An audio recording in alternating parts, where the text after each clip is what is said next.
Bonjour à tous pour cette nouvelle vidéo qui sera consacrée à la deuxième série des erreurs tactiques sur le Dragon accéléré avec le code ECHO B35. Alors, je vous mets le lien au-dessus de la première vidéo qui était consacrée à cette étude. Nous avions commencé par cette variante et nous nous étions arrêtés ici à d'autres coups que roc pour le noir, que le 7e coup roc pour les noirs.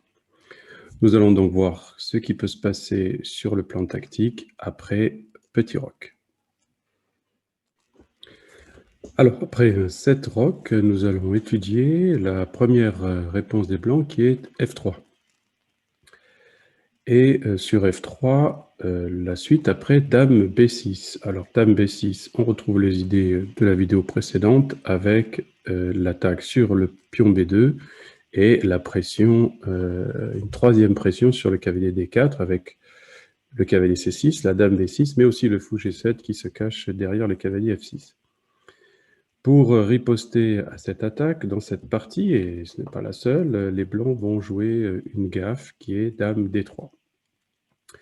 Alors, dame D3, l'intention, bien, ça peut être de défendre le cavalier C3 après dame prend B2 et jouer tour B1.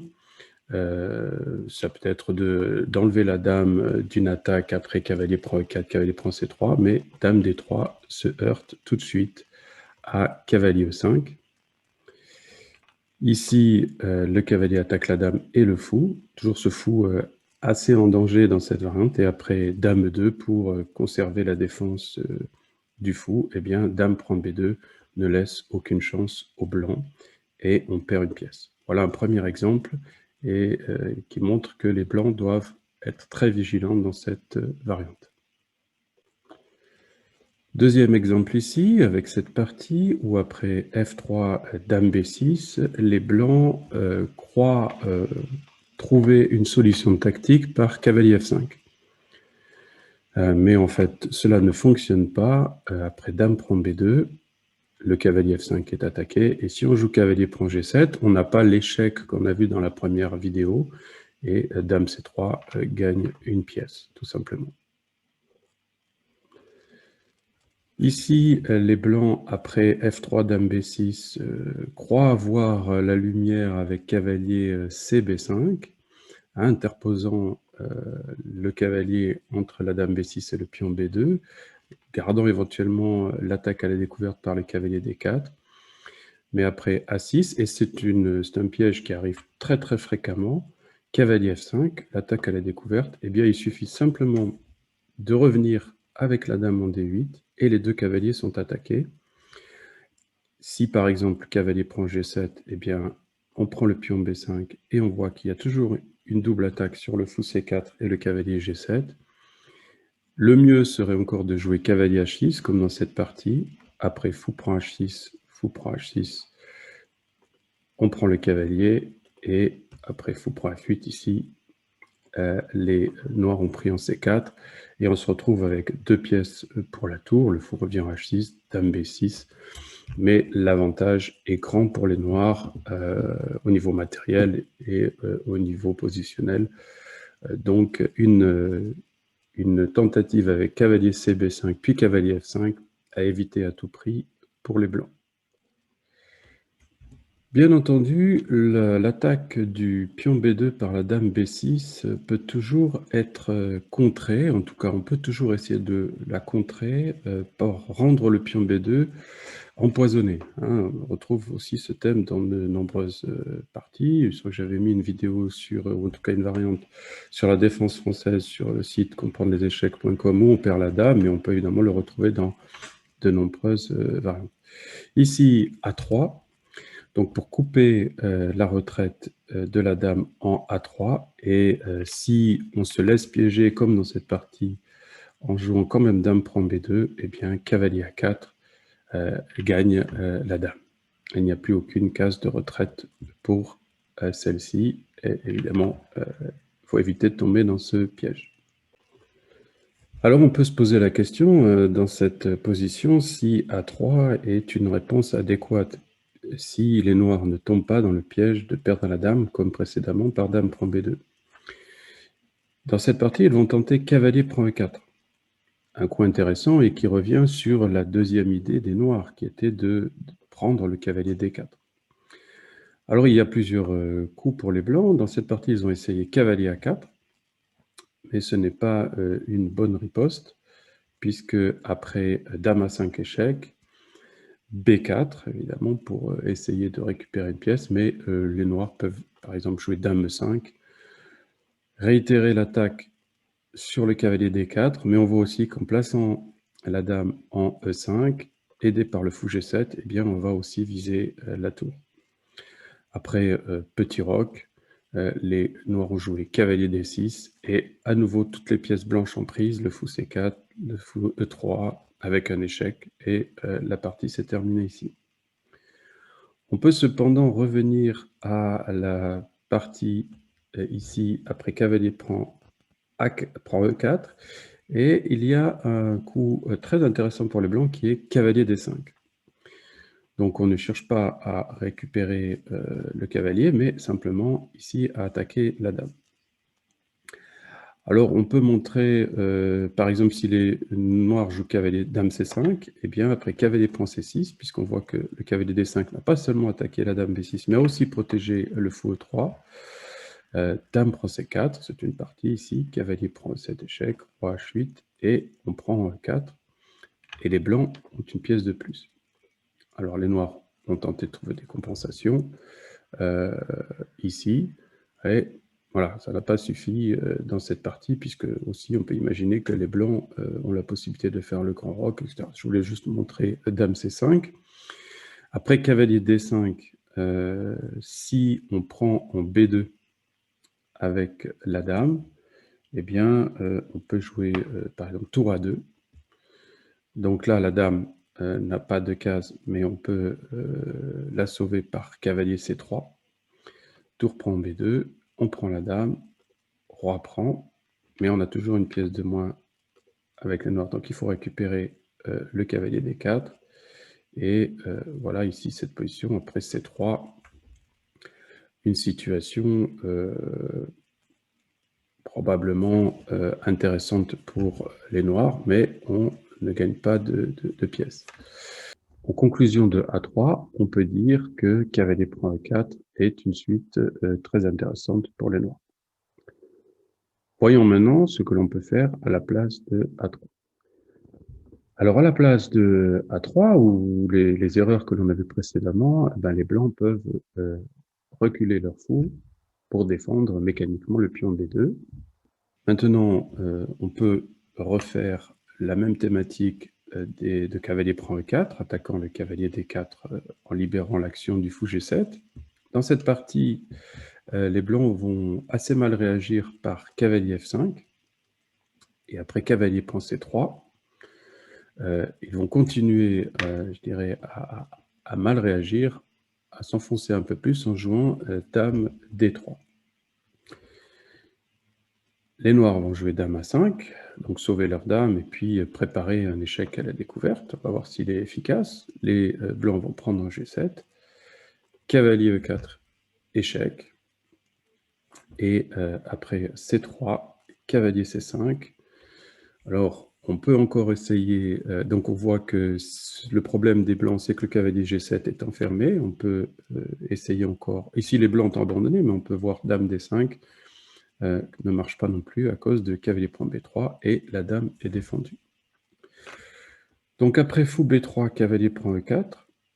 À la place de cavalier F5, on peut rejouer cavalier D5, enfin la même idée que dans la partie précédente aussi, pour attaquer la dame B6 et défendre le fou E3. Dame A5, échec. C3. Alors maintenant, il faut défendre le cavalier, il faut sauver le cavalier E4. Donc si on joue cavalier C5, cavalier prend C6, D prend C6, cavalier prend E7 échec, roi H8, et on échange ici avant de se laisser enfermer le cavalier E7. Et après, par exemple, petit roc, on voit que la situation s'est équilibrée au niveau du matériel, et on peut considérer que cette position pourrait être égale. Mais on voit que dans toutes ces parties, ou dans toutes ces variantes, le coup F3 n'amène pas forcément, après Dame B6, un jeu si facile pour les blancs, et la tactique est plutôt favorable aux noirs. Alors on va voir une autre possibilité pour les blancs de jouer à la place de F3. Alors je ne pouvais évidemment pas développer une étude sur cette thématique sans parler de la célèbre partie de Fischer contre Reshevsky. Alors on cite souvent cette partie en exemple, mais ce n'est pas Fischer qui a joué ce piège en premier, mais évidemment la postérité lui est bien entendu consacrée. En fait, après F3, les blancs peuvent jouer fou B3, et c'est le coup principal ici, afin non seulement d'amortir les attaques avec Dame B6, mais aussi la thématique de cavalier prend E4, puis D5, la fourchette. Dans cette partie célèbre, Reshevsky va bafouer un peu les principes de développement, et il va jouer cavalier A5. Alors, cavalier A5 est une gaffe. C'est une réfutation que l'on a vue dans la vidéo précédente, mais qui était un petit peu moins forte.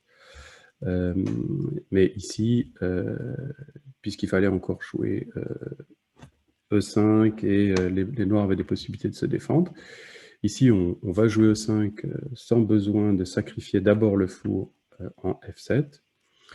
Et dans la partie, après cavalier E8, eh bien, fou prend F7, on retrouve le même thème. Hein, si on prend avec le roi cavalier E6, toujours ce vis-à-vis des deux dames. Et évidemment, après roi prend, on sort le roi et on va mater assez facilement. Je ne reviens pas là-dessus. Vous pourrez vous amuser à trouver le mat le plus rapide. Après cavalier E6, Reshevsky a joué D prend E6, cherchant à trouver des compensations en donnant la dame pour du matériel, mais cela n'a pas fonctionné. On peut voir quelques coups ici. Il n'y a aucune faiblesse dans le camp des blancs, même si les noirs ont beaucoup de pièces, cela va être très difficile voilà, de résister. Vous pouvez trouver cette partie assez facilement dans les bases de données. Et ce qui m'importe, moi, c'est de voir que cavalier A5 était évidemment trop dangereux sans pousser le pion D6. Alors, pour terminer cette étude, après fou B3, on peut regarder cette partie. Les noirs vont jouer tour E8. Attention à tour E8, beaucoup de joueurs jouent cette tour ici avec une structure de dragon. Mais ça affaiblit la case F7, et je pense que la priorité, c'est plutôt de jouer, bien sûr, D6 et à l'aile dame. Alors, roc D6, jusque-là, pas de catastrophe. On peut imaginer que les blancs jouent H3 pour éviter tous les contre-jeux par cavalier G4. Alors, dans cette position, on pourrait continuer à se développer, hein, fou D7, tour C8, des fois on peut jouer des dames A5 aussi pour chercher du contre-jeu, bien sûr à 6 B5. Je ne fais pas une étude ici positionnelle de la variante, mais voir quelques erreurs tactiques. Les noirs ont joué cavalier D7. Ici, déjà, on pouvait se poser la question, après cavalier D7, si le sacrifice immédiat en F7 fonctionnait. Alors, on peut regarder, toujours la même thématique, fou prend F7, cavalier E6, roi prend, fonctionnerait bien sûr avec dame D5, mais on n'est pas obligé de prendre le cavalier, on peut simplement jouer dame A5. Alors là, on ne récupère pas une autre pièce avec les blancs, et la défense semble être suffisante pour les noirs. Donc après tour 1, dans cette position, les noirs vont rentrer d'eux-mêmes dans le piège, puisqu'ils vont jouer cavalier A5, prenant la case de fuite de la dame, et alors fou prend F7, la suite tactique, la combinaison fonctionne parfaitement. Si on ne veut pas donner la dame et qu'on prend le cavalier, eh bien, on se fait mater. Voilà pour cette série d'exemples d'erreurs tactiques sur dragon accéléré, qui peut aussi intéresser les joueurs de Pirch ou de test indienne, puisque avec la structure D6, cavalier F6, G6, fou G7. Il faut toujours faire attention au piège tactique, au sacrifice en F7 avec le fou. Ici, on a trouvé aussi, avec dame B6, dame A5, des idées pour les noirs. Voilà, je vous encourage à vous abonner à ma chaîne YouTube pour d'autres vidéos sur les ouvertures, ou les finales, ou la stratégie. N'hésitez pas en commentaire à me poser des questions ou à me proposer des sujets pour les prochaines vidéos. Merci de votre attention et à bientôt.